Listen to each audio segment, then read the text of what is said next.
Imagine you had access to a magical pill.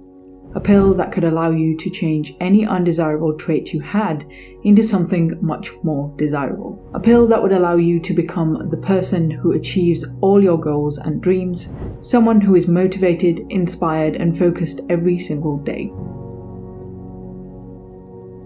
Habits are that magical pill. Habits are what will take you from mediocrity to excellence. Habits are what will help you become that person that you see in your mind. Sounds simple, doesn't it? Build a bunch of habits and live happily ever after, right? Wrong.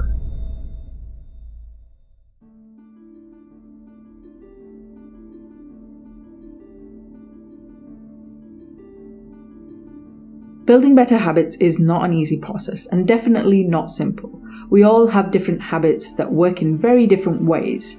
It would be futile to assume that our habits are formed, get triggered, and can be changed in the same way as everybody else.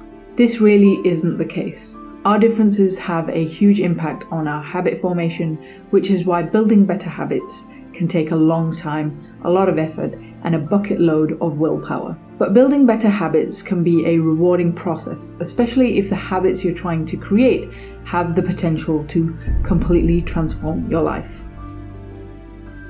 Now, as amazing as that sounds, time and again, most people make the same mistakes when it comes to building better habits.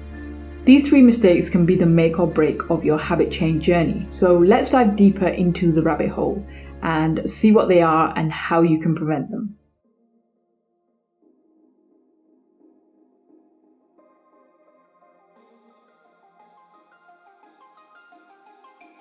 We all know how it begins. You read an empowering self-development book, listen to a motivating podcast, or maybe have an inspiring conversation with a friend. Whatever the case, you're pumped up and ready to change your life.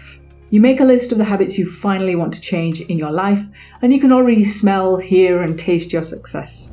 You decide to change a few habits all at once. After all, you want this over and done with, right? Why change just one habit when you can do a few and get to the transformed version of yourself even quicker? So you follow your plan meticulously on day 1, day 2, and day 3, even all the way up to a week. But then the weekend comes around and you decide you deserve a treat or a break. After all, you've done great so far and you've tried hard all week.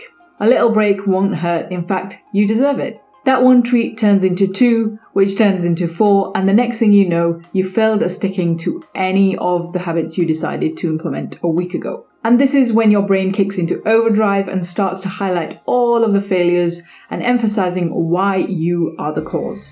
Now, these negative thought patterns in your head start to grow, which then lead you down a spiral of self-sabotage, self-pity, and destruction. So what happened here? Why did we fail so miserably? Well, let's examine the train wreck. So you started off extremely motivated, but when the going got tough, you defaulted to your old behaviors, which unfortunately is something that happens all the time. Our old habits are programmed in and automatic. So those pathways in your brain are much more powerful than the multiple new habits you're trying to form. Now, a particular task only becomes a habit when it is repeated over and over and over again, not when it's done only a few number of times. After going through the deep work habit, let's say for 1 or 2 weeks, this is what you would see. You would see a network of neurons that start being connected together. And you can see that they are connected by pretty weak connections at the beginning. Now, after several weeks of me repeating this behavior over and over again, you would see that the connections are slowly getting thicker and stronger. Now, after 4, 5, 6 weeks of me repeating this behavior 7, 8, 10 times every single day, this would happen. The connections would even get stronger. There would be a layer of fat wrapped around it, which is called myelin. Now, you might wonder, what does that mean? How does that help me? Why does my brain do this?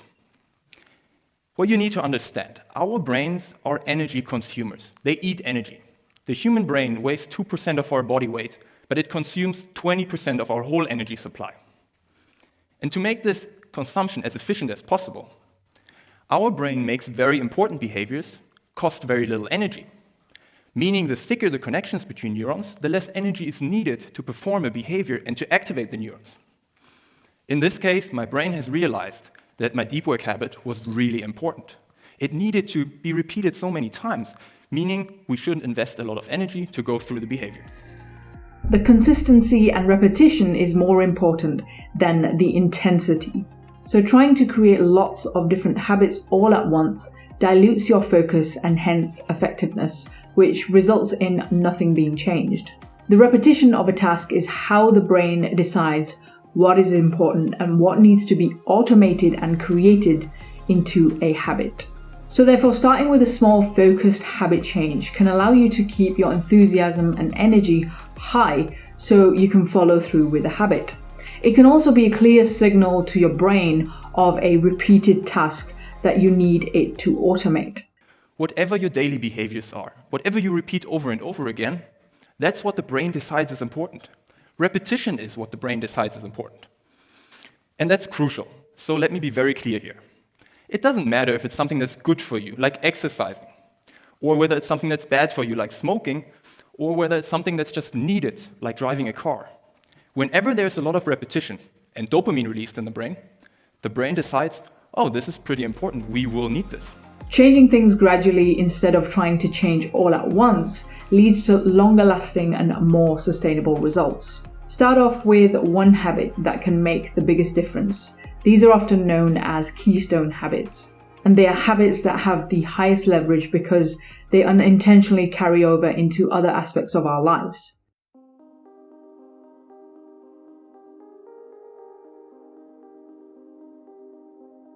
Changing our habits is a difficult process, so start small. Don't overwhelm yourself or make it easy to quit. Make it small enough so that it's so easy to do that you could do it on the worst of days. Starting with a small focused habit change can allow you to keep your enthusiasm and energy high so you can follow through with that habit. Starting small is easier to stick to in the beginning, and the aim is to make habit change as easy as possible, as this is the best way you will stick to it. In the book, The Power of Now, Leo Babauta shares that by choosing a small habit to change, you ensure success because the habit is so small that success is almost guaranteed. These small successes can build momentum over time and provide the fuel needed to tackle bigger and bigger habit change.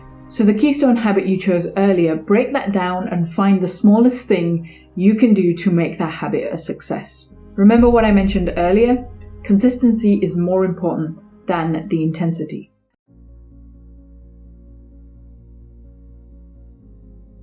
At the beginning of starting any habit, things are easy.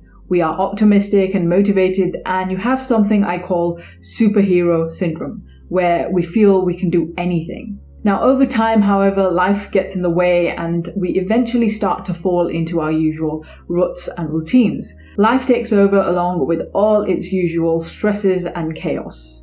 We end up falling back into our old habits and doing the things that are familiar and comfortable. After all, who wants to be thinking about going to the gym when you've spent the whole day dealing with a bunch of demanding clients? Now, this is largely accelerated by our environment, primarily because changing our surroundings is usually the last thing we think of when changing a habit. As Leo Babauta says on his blog, Zen Habits, if you stay in your old environment, your old habits will be much harder to change. If you try to change your eating habits while still having kitchen cupboards and your fridge full of junk food, that's not a productive or even an efficient way to change that habit. If you end up having a bad day, it will become very easy to give in to these temptations and default to your previous habits and behaviors. And this is largely accelerated by the environment around you. And that is when you succumb to that piece of cake sitting on the countertop or that packet of biscuits in the cupboard. Designing your environment so that it helps us achieve our habit goals as opposed to sabotaging them is a huge factor in habit change, and it's a huge mistake that people make because they don't even think about it. Now, it's important to note that the environment consists of your physical environment, your social environment, and even your mental environment. So design your environment so that it helps facilitate your behavior change as opposed to hindering it. Thanks for watching the video, guys. I hope you enjoyed it. If you did, I would appreciate a like or a comment below. And if you watched this far, then do consider subscribing for more videos like this. And from the bottom of my heart, thank you for watching this far. That's all for this video. Take care. Bye-bye.